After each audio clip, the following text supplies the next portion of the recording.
இன்னைக்கு வந்து super star, இன்னைக்கு வந்து இவ்வளோ பெரிய ஓப்பனிங், இவ்வளோ பெரிய இது இருக்குது. ஆனால் சார் அப்போ வந்து கதை கேட்குறது ஆரம்பித்து ஷூட்டிங் ஸ்பாட்டில் வந்து கதை கேட்குறாரு. அவர் கதை அங்கே பிடிக்கல. ஆனால் சக்கரவர்த்திக்கு ஃபோன் பண்ணி சொன்னால் சக்கரவர்த்தி சார் என்ன சொல்கிறாருன்னா, என்ன பண்ணுவீங்களோ தெரியாது, கன்வின்ஸ் பண்ணி ஷூட்டிங் எடுத்துகிட்டு வாங்க அப்படிங்கிறாரு. அவருடைய கமிட்மெண்ட் அது. அவர் கதை பிடிக்கலன்னு அந்த நிமிஷமே நிறுத்திட்டு வேறு கதைக்கு கூட போயிருக்கலாம். பிடிக்காம தான் அந்த கதையில் நடித்தார் அஜித் சார். எனக்கு வந்து அஜித் சார் போய் கதை சொல்லும்போது ஒரிஜினலாக ஒரு தாடி வளர்க்கணும், ஸ்லிம் ஆகணும், ஸ்டூடெண்ட் மாதிரி வரணும் சார், ரியல் லொக்கேஷன் தான் ஷூட் பண்ணுவேன், இந்த கண்டிஷன் போடுறேன் நான். அவருக்கு 100% எல்லாமே பண்ணிக்கலாம்னு தான் சொன்னார். எனக்கு வந்து பர்சனலாக சொல்கிறேன், அஜித் சார் ரசிகர்கள் மேலே, அஜித் சார் மேலே பெரிய மரியாதை இருக்குது.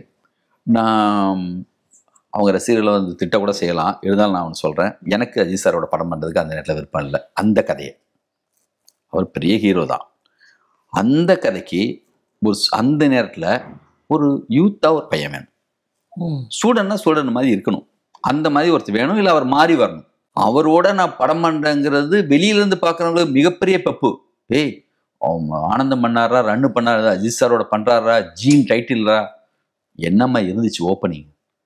அப்படி ஒரு ஓப்பனிங் லைஃப்பில் அப்படி ஒரு ஓப்பனிங் பார்க்கவே முடியாது, அப்படி ஒரு ஓப்பனிங்.